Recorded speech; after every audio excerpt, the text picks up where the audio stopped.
Hi, so my name is Gabriel Lucero, and this is my Project 1 final draft slash revision. And the topic that I chose to do it on, or the type of technology that I chose to do it on, was video games. Now, to a lot of people, video games might seem like a bit of a waste of time, or just something that isn't very productive. And I'm here to say that that's not necessarily the truth. Now, if you just sit at home all day, you know, playing video games, not really doing anything else when you do have other responsibilities that you need to take care of, then I guess, yeah, that would be a little bit unproductive and a waste of time. But if you find the right balance, like with everything else, if you find the right balance, you know, things in moderation are good. Um, and video games are, especially nowadays, video games can help people communicate in new ways. So it's another facet of the internet where it allows people to communicate from, they can be across the world, across the country, literally down the street, wherever these people might be. It allows them to communicate and, you know, complete an activity together while playing a game online. And growing up, my parents worked a lot. They were both working full-time jobs, so during the summertime, it was really just my older sister, my older brother, and myself. We would just spend a lot of time together, and we were confused as to what we could do with our time, and just how we could spend time together throughout the day. And the apartments that we used to live at, there was a pool, but you can only go to the pool so many times until it starts getting repetitive. And so it was one of the things that kind of turned into like we're really bored today. We're going to go to the pool and just hang out, see what we can do there. So we had to find something else to do. And I think that we always had in our house was video games. And the way that we were raised was we couldn't play video games, we couldn't do anything with video games or anything else until we had our schoolwork done, and we had to literally be like the most perfect children in the world to play on a weeknight. If it was a school night, we absolutely could not play, like I said, unless we were absolutely perfect little angels. Um, so we would mainly play on the weekends, Friday nights and Saturday nights. It's mainly when we would play. And so our parents kind of, not necessarily sheltered us, but they structured us to where it was kind of more of a reward, and it wasn't necessarily like something that we were,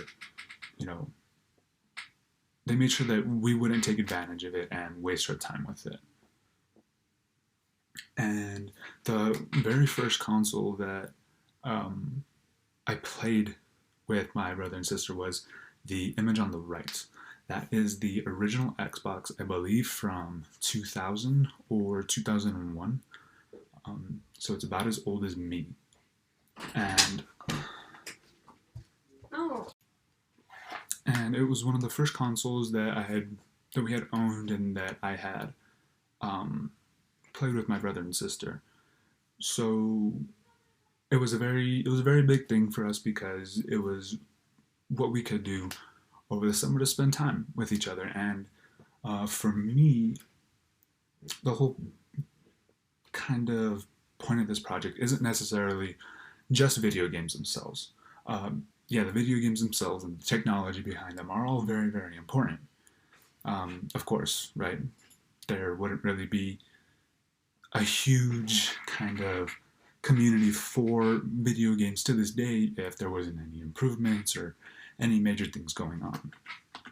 So the change in graphics was probably one of the more influential things. And just like all other types of technology, there's going to be changes in technology that improve things, that improve the quality of it, and just make it either easier or better to look at, or easier or better to use. So as we can see on the far right, and as the caption below describes, we can see that the image on the left, that is a comparison of two God of War games. The first one on the left, I believe, is from one of the earlier games on the PlayStation 2. And the PlayStation 2 is very, very old. And then the one on the right-hand side of that picture, that is the newest game that came out in 2018. And of course, there's a big jump. There's a big, difference in the details that are seen. It doesn't look like almost clay-like or painted. It looks like an actual person is standing there. And then on the far right, we see Halo Combat Evolved. And the original graphics are that picture that's closer to the middle, that first picture right there. Those were the graphics on the original Xbox, and that's the original game. And then the picture on the far right is the remastered graphics. I want to say that the remaster for that game got done within the last 10 years or so. So it's pretty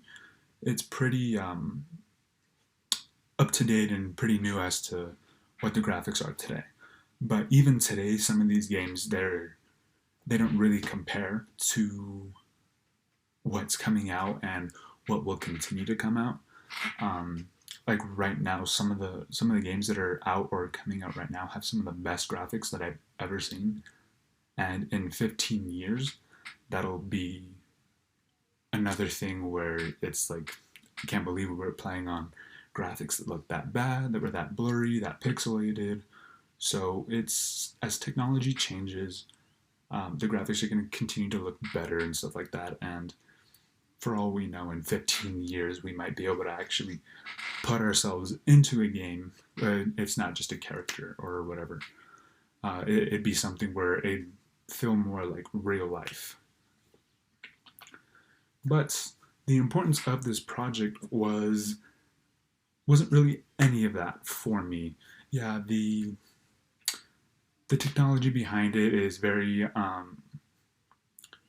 intriguing, very interesting to, be able to pop a disc in or load up an application on your PlayStation or your Xbox and be able to play a game with somebody either in the same city as you, a different state, or all the way across the world.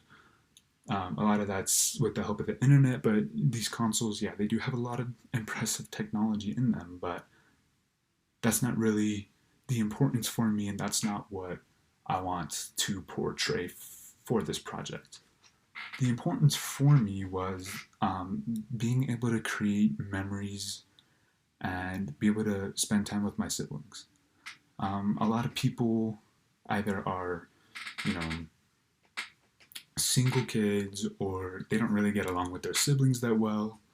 So for me, I realized that I was lucky that I was able to have, two siblings who showed that they actually cared about me and showed that I actually had people to go to, people to spend time with. So it was one of those things where video games aren't really like super important to me for the fact that it's just an escape and all that. It's just, they're more of like a nostalgia feeling behind them, and they just have sentimental value that bring back a lot of good memories from when I was a kid. That's really the importance of video games for me, and that's really what I wanted to portray with this project, was that it's not necessarily about the technology behind the video games, but it's more about what that technology allows me to do and the memories that I can create with that technology that's available. And even to this day, I still play video games with my brother and my sister. And they live in completely different states now. So it's still one of those things where it allows us to bond and to be able to spend time with each other and to communicate. Even though there's a million different ways to communicate with people nowadays, it's just one of these things where we kind of have that history and experience to be able to play video games with each other and communicate in that way. So that's really what the whole video game thing is about for me. it's not necessarily all about the graphics and the different stories and stuff like that. Yeah, graphics and the game's ability to tell a story are very important, but that's not why video games are important to me. They've been almost like a staple in my family because it's stuff that my parents know, that that's how my brother and sister and I really communicate and bond. And that is the end of my project one. Thank you for watching, and it's pretty much it. It's pretty much all I've got. Again, thank you for watching.